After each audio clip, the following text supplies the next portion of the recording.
It's late at night and everyone else is asleep, but you're still up Googling things that you would never admit to anyone. Why am I so tired all the time? Why do I feel nothing? Am I going through a midlife crisis? On paper, you've done everything right and you've tried to fix this, really tried. Weekly sessions at the gym, the mindful apps, being strict about getting early nights in. You've read all the self-help books. Some of it helped for a week, but none of it stuck. So this video is about the one thing that nobody has discussed. Why none of it works, why none of it was ever going to work, and why the reason has nothing to do with discipline, weakness or character. This is the video I'd want every man I work with to see before we ever speak. If you're still holding it all together on the outside, you're still getting the job done, the family is being well looked after, nobody's at work has a clue, but somewhere along the way you've gone missing on the inside, then this is for you. It doesn't matter how you got here. Maybe it was years of grafting. Maybe it was a separation that knocked the wind out of your sails. They're two different doors, but they both lead to the same room. Let me describe your average day to you. The alarm goes off and you're exhausted before your feet even hit the floor. That's not tiredness, by the way, but we'll come back to that. You run the morning like ticking off a checklist. You're still turning up, you get the job done, you hit the targets, you say all the right things in the meeting, you solve everyone else's problems. And when someone asks you how you are, you just say, I'm fine, thanks, busy but good. It's so rehearsed now, you don't even hear yourself say it anymore. Then it's home. You do the evening jobs and by 9 o'clock you're flat on the sofa, TV on and phone in one hand, not really paying attention to either of them. And the feelings, well, that's the strangest part. Big things happen, good things, and there's nothing. Just this quiet acknowledgement that, yeah, that was a good thing before moving on. Meanwhile, the small stuff, the way the dishwasher was loaded, the guy who cut you up in traffic, they get reactions that you're still ashamed of 3 hours later. And then it's 2 in the morning and you're wide awake, watching all the reruns of your entire life. Does any of that sound familiar? Here's what you've done with all that. You've held a private little trial, no jury, no defence, and you found yourself guilty. The verdict, I should be able to handle this. Other men handle it, so the problem must be me.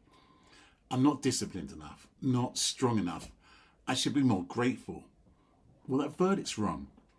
Not marginally, it's completely wrong. There's 3 ways out of this that most men will try and fix on their own. Willpower, time and thinking it through. And all 3 will fail. Not sometimes, but every single time. Willpower, more discipline, more grit, getting up earlier, training harder, pushing through it. It's the obvious move because pushing through has worked for you before. And it's how you built everything you've got, so you trust it. But look at what willpower actually is. It's a budget. And you're already spending every penny of it, every single day, just holding your life together. The job, the moods, the plate spinning, every disciplined solution takes willpower to run. So you're asking the most overdrawn accounts you own to fund the recovery. Asking a burnt out man to fix burnout with discipline, well, it's like asking a drowning man to swim harder. That's why the gym lasted 3 weeks, not weakness. It's maths. Time. It'll settle down after this project. Once the kids are older, when things calm down. But here's the problem with that story. Things have calmed down before. The project ended, the summer came, and did it pass? No, because this isn't weather. Patterns like this don't decay, they set. Every month the pattern runs, it gets more efficient at running.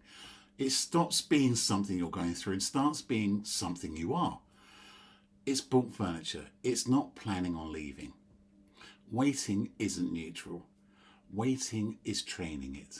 You're an intelligent man. You solve problems for a living. So surely, with enough honest reflection, you can work this one out too. You can't. And here's the reason nobody's ever told you why. The pattern that's running you, isn't being run by the same part of your mind that you think with. It's being run underneath by your subconscious. And your subconscious isn't malfunctioning. It's doing a job. Every pattern you're stuck in has a payoff. Something it's protecting you from. Let me make that concrete. The man who can't stop working, well, those extra hours keep him from having to sit in the quiet with himself. That's the payoff. The man who's gone numb, that numbness is protecting him from grief he's never had time to feel. That's the payoff. The man who's angry at everything, well, that anger keeps people at arm's length, so nobody gets close enough to see the state of him. That's that payoff. Whatever your pattern is, it's protecting you from something. And here's the catch. The protection only works if you never see it. So your subconscious hides the payoff. Hiding it is the job. Which means when you sit down to think your way out of it, you're using exactly the same system that has a vested interest in you never finding the answer. You can think for 1,000 hours. You'll get 1,000 hours of circles. You can't read the label from inside the jar. So if it's not weakness, what's actually running you? Old systems, rules written years ago, most of them decades ago. They were written by a younger you for harder times, and they've never received an update. Your nervous system's just trying to keep you safe. It's working off a very old map though, and this is why your problems hold hands. The bad sleep, the anger, the numbness, the scrolling, the extra beers, you've been treating them as separate problems, needing separate fixes. They're not separate. They're outputs of the same system underneath. That's why the fortnights of good habits, they never hold, because you fix something on the surface and the pressure just comes out somewhere else. You weren't failing to fix your problems. You were fixing the wrong layer. Now the part that should actually give you some hope. And it's the opposite of what you'd expect. Because this is mechanical, it's fixable. Mechanically, you're not broken. You're just running on this outdated software with a hidden payoff. And a pattern loses its grip remarkably fast once that payoff is out in the open. This isn't years of lying on a couch talking about your childhood. It's finding that specific payoff, the one that's keeping your specific pattern alive and interrupting it. But here's the honest bit. It takes two people. Not because you're weak, because of the blind spots. You need someone outside the jar who knows where to look. If you think locksmith, not support group, you don't need company in the hole. You need someone who knows where the pins are. So here's what I offer. A free 45-minute clarity call. Not a sales call, no pitch, no hard sell. And I won't be chasing you afterwards. It's a conversation.